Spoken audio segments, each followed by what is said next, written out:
हम लोग यहाँ पर उपस्थित हैं हॉल में।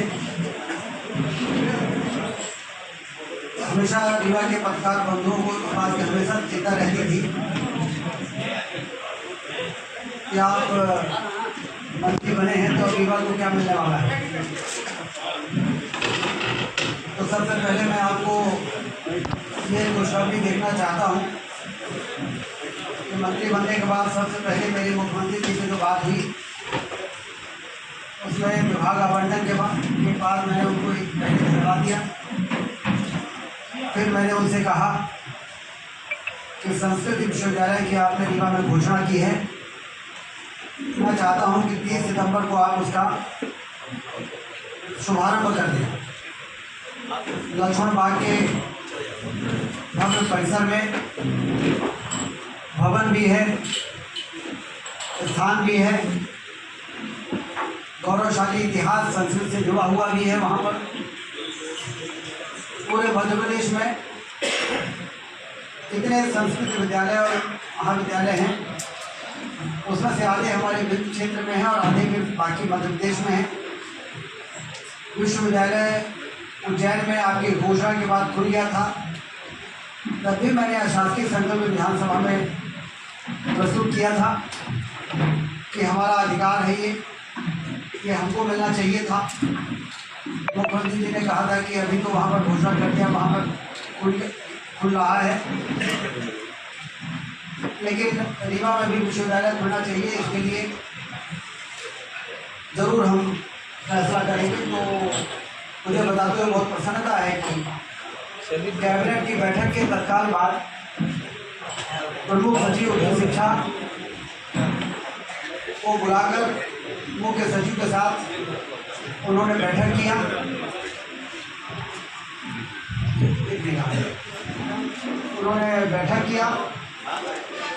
इसमें मुख्यमंत्री थे, मैं था, मुख्य सचिव थे, प्रमुख सचिव थे और शिक्षा विभाग के सचिव थे।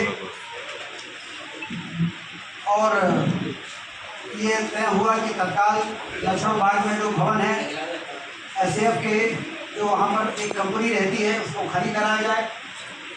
वहाँ पर पीडब्ल्यूडी से एस्टिमेट बनाया जाए कि उसमें कितना रिपेयरिंग होगा, कितना फर्नीचर लगेगा, कितना कंप्यूटर लगेगा, कितना 5 कोर्सेज को से शुरुआत होगी, कितना प्रोफेसर लगेंगे, कितने लेक्चर लगेंगे। मुझे आपको बताते हुए प्रसन्नता है कि जनवरी में ही वो अगले कैबिनेट में प्रस्ताव पहुंच जाएगा और सारा जो 8, 10, 15 करोड़ का जो भी 20 करोड़ जो भी लगेगा वो स्वीकृत हो जाएगा और 30 सितंबर को मुख्यमंत्री जी लक्ष्मण बाग के उस परिसर का शुभारंभ कर देंगे जहां पर संस्कृत के पुराना गौरवशाली इतिहास फिर से स्थापित हो सके। तो एक तो काम ये इससे शुरुआत हुई है इस कार्यकाल की। एक बहुत ही आई अध्यक्ष हो गए हमारे भारतीय जनता पार्टी के जिलाध्यक्ष डॉक्टर अजय सिंह जी भी आ गए हैं, आप भी आए, स्वागत है।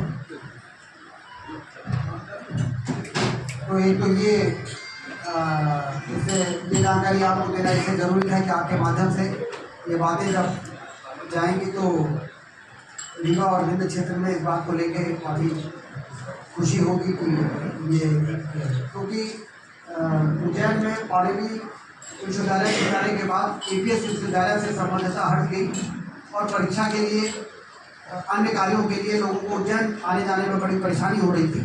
तो अभी ये तय हुआ है कि यहाँ पर हम एक ऐसा फुल फ्लेजेड केंद्र शुरू कर देंगे, उसी का एक केंद्र यहाँ शुरू कर देंगे और साथ ही साथ आने वाले समय में इसको अपग्रेड करके इसको स्वतंत्र विश्वविद्यालय का रूप दे दिया जाएगा। तो चूँकि अब आचार संहिता जल्दी लगने वाली है, इससे हमने कहा कि अभी तो आप यहाँ पर केंद्र शुरू कर दीजिए और विश्वविद्यालय खोलने में यदि 80 करोड़ लगना है तो केंद्र खोलने में भी 25-30 करोड़ से कम ही लगेगा।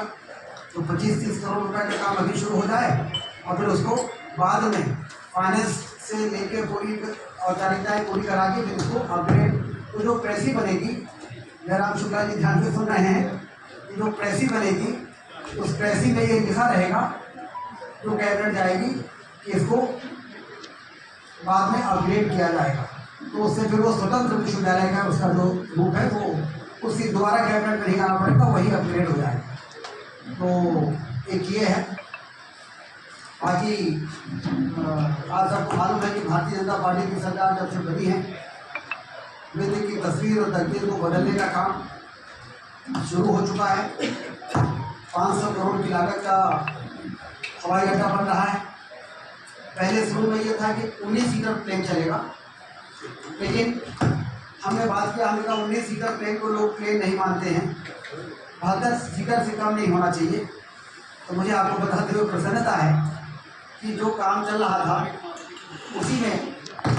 उसी ठेकेदार के स्कोप में 1400 मीटर का जो रनवे है उसमें उसको 1800 मीटर करने का जोड़ दिया गया है, क्योंकि ATR 72 चलने के लिए 1800 मीटर का रनवे चाहिए। पहले ये 1200 था, फिर बीच में हमने इसको 1400 करवाया था, अब वो 1800 होगा। इसी कॉन्ट्रैक्ट में अलग से टेंडर भी होगा, नहीं तो पहले सेकंड फेज में जा रहा था वो। उनका सेकंड फेज का टेंडर में तो जैसे भोपाल का एक टर्मिनल है वैसा बनेगा, उसमें तो समय लगेगा, लेकिन हमको तो अभी 72 सीटर ट्रेन उड़ाना है, तो इसके लिए रनवे हो जाए 1800 मीटर। तो उसको सिंधिया जी ने मान लिया और उसी टेंडर में उसको ऑर्डर जारी हो गया है कि आप उस रनवे का भी काम करके टर्मिनल बिल्डिंग के साथ साथ ATC टावर के साथ साथ इस काम को भी आप करिए, जिससे कि समय खराब न हो नए टेंडर करने का। और हम मार्च तक का समय उसका बढ़ा दिया गया है, जो सितंबर अक्टूबर था, मार्च में फिर हम 72 सीटर का प्लेन उड़ाना शुरू कर देंगे। बाद में फिर डिमांड को देखते हुए उसी इंफ्रास्ट्रक्चर में फिर 180 सीटर भी चलेगा, क्योंकि रीवा में पोटेंशियल बहुत है, लोग समझ नहीं रहे हैं कि रीवा में कितना पोटेंशियल है हवाई सेवा का, चाहे वो निवेश के लिए हो, चाहे वो पर्यटन के लिए हो, चाहे अन्य गतिविधियों के लिए हो। आने वाले समय में हम IT पार्क के लिए 30 करोड़ रुपये रीवा के लिए मंजूर हो गया है, उसके लिए कॉलेज चौराहे वाली जमीन देखी गई है, लेकिन वहाँ पर ट्रैफिक का कंजेशन ना हो, तो इसलिए उत्तरी बिहार में भी जमीन देख रहे हैं कि कोई 1.5 एकड़ की ज़मीन ऐसी मिल जाए जिसको लोगों ने अलॉट कराया हो, फिर फैक्ट्री न लगाई हो, तो उसको कैंसिल करके IT पार्क को देख के तो वो 30 करोड़ रुपये जो मिल रहे हैं उससे हम IT पार्क वहाँ बना दें। तो ये सारी जो, क्योंकि अब हम विकास के उस चरण पर पहुँच रहे हैं। पहले तो हम खराब सड़कों को ठीक कराने में ही पूरी ऊर्जा लगे, बिजली को 24 घंटा करना उसी में लग गया। ये शहर कस्बा नहीं है, महानगर है, यही लोगों को समझाने के लिए बहुत काम करना पड़ा है। लेकिन अब लोग ये समझते हैं कि अब रीवा तेजी से आगे बढ़ रहा है, हवाई अड्डा भी आ रहा है और शानदार फूल बाल 4 लेन की सड़कें, सिंचाई की नहरें, प्रति व्यक्ति आय भी बढ़ रही है। अभी 3 लाख एकड़ में पानी पहुंचा है और 6 लाख एकड़ में पानी पहुंचाने के लिए बहुती का जो बैलेंस काम है उसका काम बहुत तेज़ी से शुरू होने वाला है। हमने प्रमुख सचिव सिंचाई से भी बात की अभी, और फिर 9 लाख एकड़ में पानी पहुंचाने के लिए 2000 करोड़ रुपए और मंजूर होने वाले हैं, शायद अगले कैबिनेट में आ जाए, मऊगंज क्षेत्र के को सिंचाई देने के लिए। तो जब पूरे इलाके में हो जाएगा तो 9 लाख एकड़ में पानी पहुंचेगा। अभी 3 लाख एकड़ में पहुंचा है, तो आप बाजार की स्थिति देख रहे हैं कितना खरीदी बिक्री बढ़ गई है, क्योंकि लोगों के जेब में पैसा आता है तो खरीदी बढ़ती है, बिक्री बढ़ती है, उससे व्यापार बढ़ता है, नए नए संस्थान आते हैं, नए नए प्रतिष्ठान आते हैं, और फिर उससे लोगों को रोजगार के अवसर पैदा होते हैं, कहीं 10 लड़के, कहीं 20 लड़के, कहीं 50, कहीं 100। तो वो समझ में नहीं आता है, लेकिन रोजगार बहुत मिलता है लोगों को। मैं तो कई शोरूम्स में जाता हूँ उदाहरण करने, तो पहले सवाल मैं करता हूँ कितने लोग काम करेंगे यहाँ, बताते हैं 20 लोग काम कर रहे हैं, देखिए सब खड़े हैं, पर्चे प्राप्त कर लीजिए। तो जब उनसे पर्चे लेते हैं तो मालूम पड़ता है कि कोई पटरा का है, कोई संगरा के हैं, कोई खैरा के हैं। तो सब हमारे यहाँ के बच्चों को काम, नए होटल खुल रहे हैं, नए अस्पताल खुल रहे हैं, उसमें कितने लोग काम कर रहे हैं, और उसमें काम करने वाले लोग वही लोग हैं जो हमारे यहाँ के बच्चे छोटी छोटी नौकरी के लिए बाहर जाते हैं। तो हमारा रीवा पिछले भारतीय जनता पार्टी की सरकार बनने के बाद से लगातार तरक्की की राह पर है। हम ग्लोबल स्किल पार्क का भी अगले कैबिनेट में 200-250 करोड़ रुपए का मंजूरी हमको मिलने वाली है। ग्लोबल स्किल पार्क में ऐसे बच्चे हज़ारों की संख्या में हर साल निकलेंगे जो ऐसी ट्रेनिंग देके निकलेंगे जो आज के आधुनिक मशीनरी को चलाने के लिए, आधुनिक टेक्नोलॉजी को हैंडल करने के लिए जिस प्रकार से ट्रेंड बच्चे चाहिए, वो ट्रेंड बच्चे हमारे ITI को तो हमने मॉडल ITI बना दिया और उसका उद्घाटन करने वाले हैं, लेकिन ग्लोबल स्किल पार्क में और ज़्यादा तकनीक वाले, जैसे पॉलीटेक्निक और इंजीनियरिंग में अंतर है और इंजीनियरिंग में और IIT में अंतर है, वैसे ही ITI और मॉडल ITI और ग्लोबल स्किल पार्क में अंतर है। तो यदि हम रीवा में IIT खोल दें इंजीनियरिंग का, तो उसका जो असर है वही स्किल डेवलपमेंट में यदि हम ग्लोबल स्किल पार्क खोल दें तो इंजीनियरिंग के क्षेत्र का IIT के बराबर का वो एक बड़ा काम है जो रीवा को प्राप्त हुआ है। लगभग 200 करोड़ 250 करोड़ जो पूरा बन के तैयार होगा। रीवा इंजीनियरिंग कॉलेज के पीछे ही जमीन में उसको बनाया जाएगा और इंजीनियरिंग कॉलेज के हमारे बच्चों को उसमें बहुत बड़ा सपोर्ट मिलेगा। तो एक तरह से इंजीनियरिंग कॉलेज का अपग्रेडेशन भी हो जाएगा। तो ये सारी ऐसी चीज़ें हैं जो हमको प्राप्त होने वाली है। ये बात मैंने आपको इसमें बता दी कि क्योंकि आज तो ये स्नेह भोज का कार्यक्रम था। इस स्नेह भोज के साथ साथ जो 2-3 दिन के डेवलपमेंट विभिन्न मंत्रालय में हुए हैं। हमारा सुपर स्पेशलिटी अस्पताल में 84 पद पैरामेडिकल के और चाहिए। डॉक्टर तो हमें इतने मिलते हैं कि हमारे न्यूरो का भी, हार्ट का भी काम चल रहा है। न्यूरो किडनी ट्रांसप्लांट भी हम शुरू करने वाले हैं। किडनी ट्रांसप्लांट की जो आवश्यक ट्रेनिंग है हमारी डॉक्टर्स एक टीम करा रही है, दूसरी टीम करके आ जाएगी। सारे इक्विपमेंट आ रहे हैं, हमको लाइसेंस मिल जाएगा। तो जैसे रीवा में नी रिप्लेसमेंट और हिप रिप्लेसमेंट जो पहले कोई सोच नहीं सकता था कि रीवा में होगा, अब रीवा में होना शुरू हो गया है। मॉड्यूलर रोटी बनने के बाद 20 नी और हिप रिप्लेसमेंट के काम हो चुके हैं।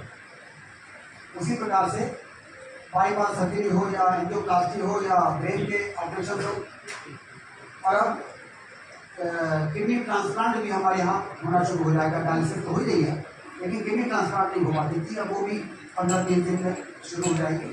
लेकिन इसके लिए जो पैरामेडिकल स्टाफ 84 पर की डिमांड इन्होंने भेजी थी, उसकी हमने चर्चा कर ली है और जल्दी वो मंजूरी हो जाएगी। तो ये चिकित्सा के क्षेत्र में हम जो सब सोच रहे हैं कि नागपुर की बराबरी में रीवा पहुँच जाए, यहाँ के लोग बाहर न जाएँ, बाहर के लोग बल्कि इलाज चलाने यहाँ पर आए, आ भी रहे हैं। सुपर स्पेशलिटी में बहुत भीड़ है। इसके लिए उन्होंने कहा कि साहब 250 बेड का सुपर स्पेशलिटी 400 बेड का हो जाना चाहिए। तो उसके लिए 36 करोड़ रुपए और मंजूर कराने की ज़रूरत है। उसकी भी पिछले 2-3 दिनों में हमने बात करके और 1 हफ्ते के अंदर ये सारी स्वीकृतियाँ हमको मिल जाएंगी, फिर उसके टेंडर हो जाएंगे। तो कुल मिला के ये सारे युवा को विकास की ऊंचाई पर पहुँचाने का जो मन में इच्छा जितना लोगों में है, उससे ज़्यादा हमारे पत्रकार बंधुओं के दिलों में है। तो ये भी होगा।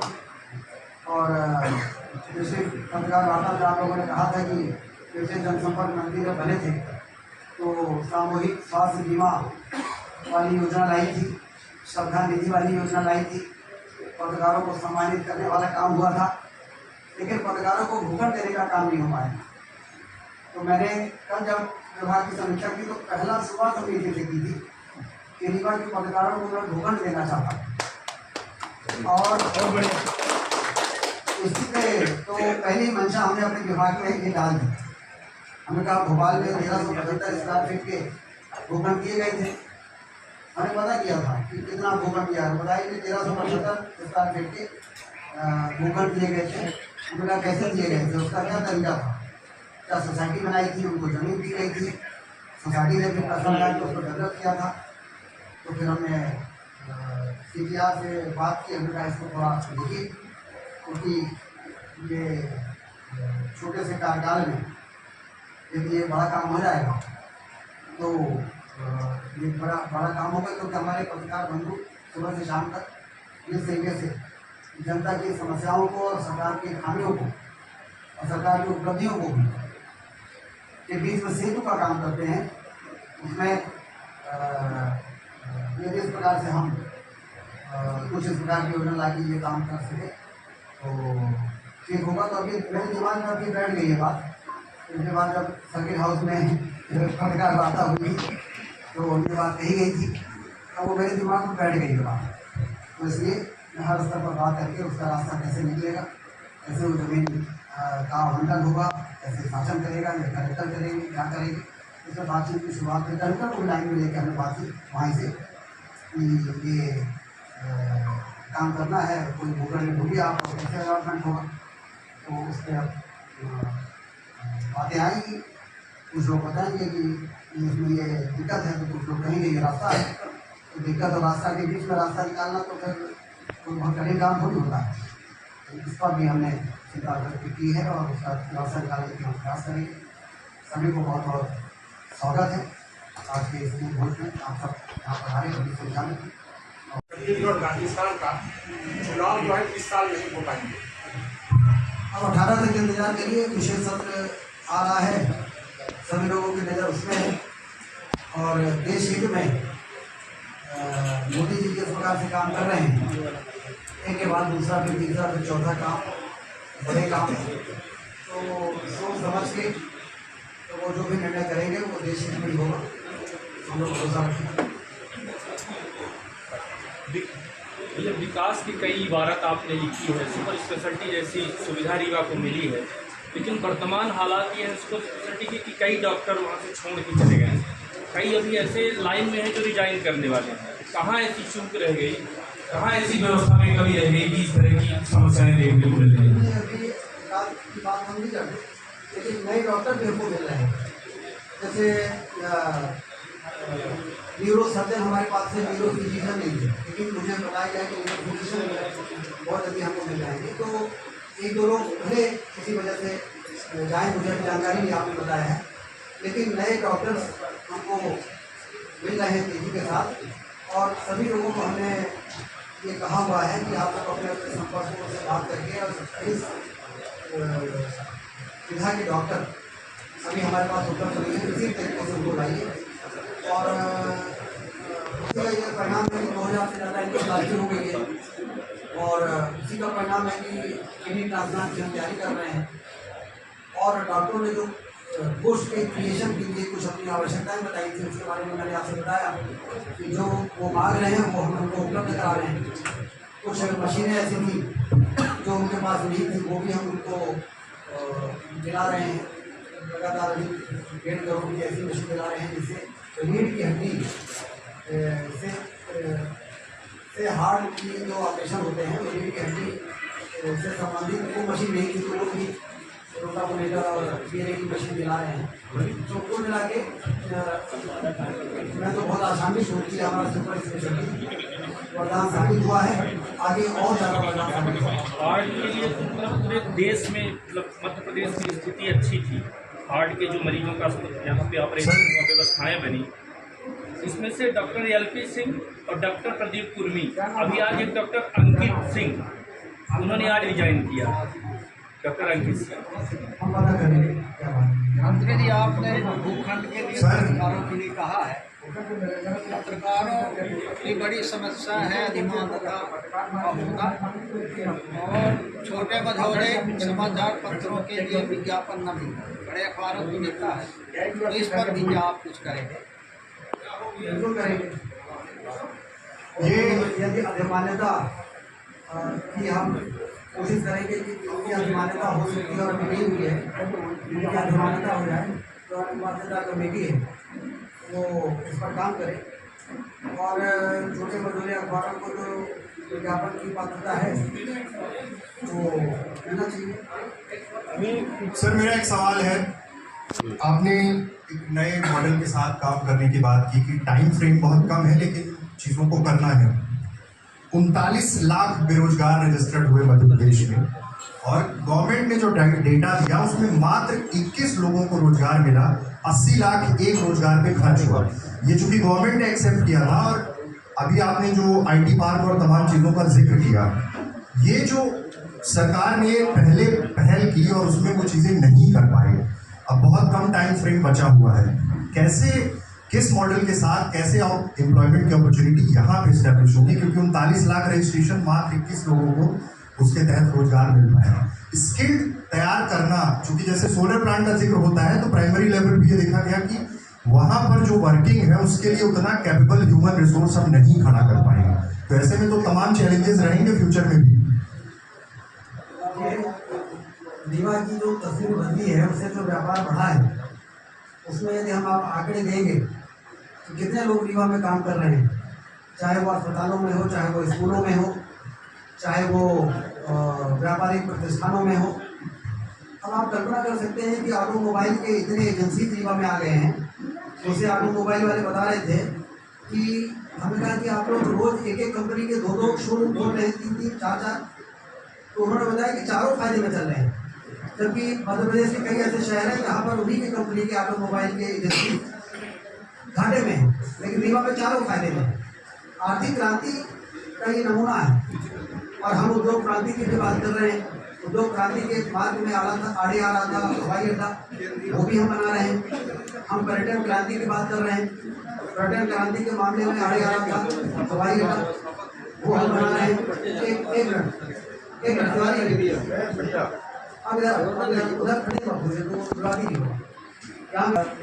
ब्रांडेड शोरूम्स लगातार आ रहे हैं। तो ब्रांडेड शोरूम्स आ रहे हैं तो वहाँ पे हमारे बच्चों को कितना रोजगार मिल रहा है।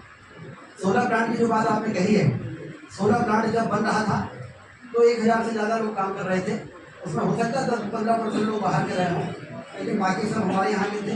लेकिन जब सोलर प्लांट बन के तैयार हो गया तो ये बात सही है कि फिर उनके 60% जो लोग हैं वो उन्होंने दूसरी जगह शिफ्ट कर दिए, क्योंकि सोलर प्लांट में ना तो कोयला ढो के लाना है और ना लाइम स्टोन ढो के लाना है। सूरज की रोशनी अपने आप ही पैनल पे आती है और बिजली अपने आप बनती है, ग्रिड में चली जाती है। तो कंस्ट्रक्शन के दौरान पर्याप्त तो रोजगार रहा है, लेकिन बन जाने के बाद फिर ऑटोमेटिक सिस्टम होने के कारण अब वहाँ पर रोजगार जो है वो श्रमिक स्तर के तो पूरे मिल रहे हैं जो पैनल्स काम करते हैं। आगे मजदूरों को भी तो नौकरी चाहिए, उनको भी तो काम चाहिए।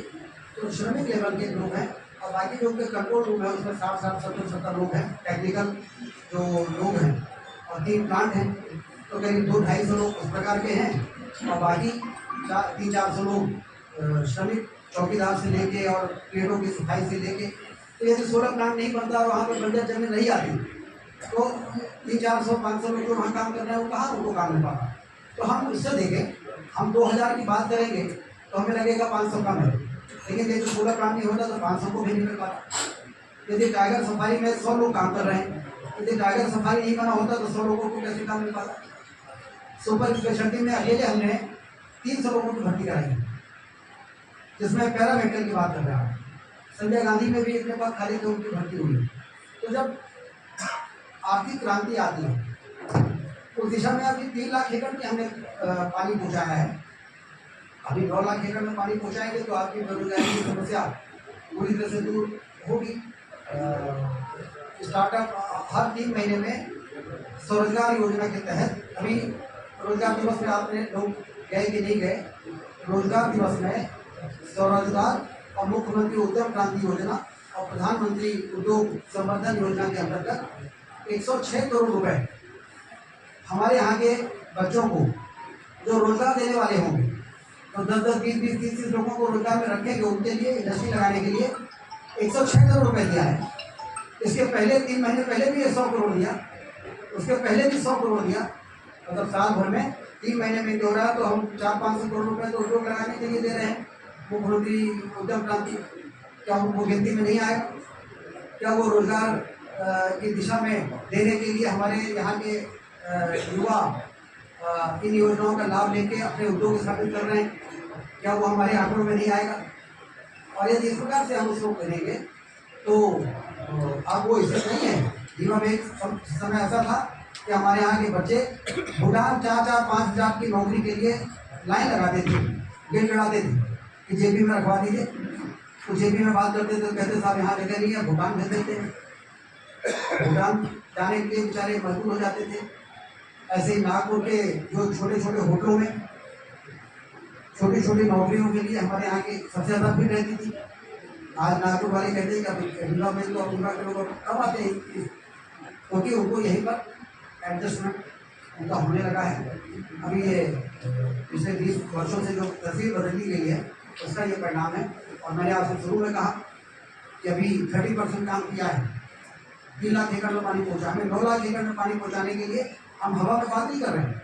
6 लाख में काम चल रहा है। बहुत ही बैलेंस वर्क के लिए आप पता कर लीजिए 400 करोड़ के टेंडर हैं और बाकी बैलेंस के लिए 2000 करोड़ का DPR आप अगले कैबिनेट में देखेंगे या उसके बाद वाली कैबिनेट में कि बहुमत क्षेत्र के लिए नई गढ़ी और हरमोड़ा माइक्रो के लिए 2000 करोड़ का मध्य प्रदेश सरकार ने मंजूर कर दिया है सिंचाई की योजना के लिए। तो ये इतना पैसा पहले कहाँ मिल पाता था सरकारों के द्वारा? क्या किसी के पास इस बात का जवाब है कि बाण सागर क्यों बंद रहा? क्यों 2003 में भाजपा की सरकार आई फिर शुरू हुआ, 4 साल में हम लोगों ने उसको पूरा करके दिखा दिया और उसके बाद रीवा की आर्थिक और स्थिति में परिवर्तन होना शुरू हो गया। तो इसका यदि आप उस तरीके से इसका मूल्यांकन देखेंगे तो आपको लगेगा कि चौतरफा जो प्रयास है उसके कारण बेरोजगारी की समस्या के समाधान के लिए बहुत व्यापक काम है। नए सर्वे में कौन से जोशी ने आपको बता दिया कि बहुत सभी दूर है, मुझे मालूम नहीं है, लेकिन बहुमत से हम बहुत आगे हैं।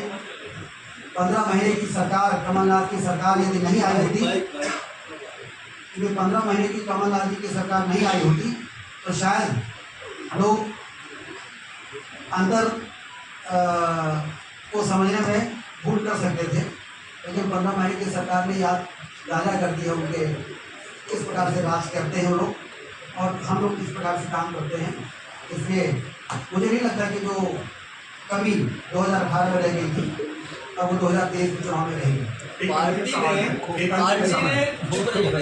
तो ये मानते हैं कि आपको अगर पहले मंत्री बनाए होते तो बिंद का अलग कुछ मॉडल होता, ऐसा महसूस पार्टी ने मुझे बहुत दिनों तक मंत्री बना के रखा था, 12 साल मंत्री रहे हैं और फिर बना दिया है।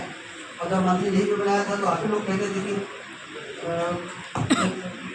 मंत्री नहीं आई, लेकिन मंत्री से कम नहीं आई, आप ही लोग कहते थे। तो इसलिए ये भी पार्टी नहीं चाहती तो क्या हम विधायक के नाते उस प्रकार से काम कर पाते जिस तरीके से काम हुआ है।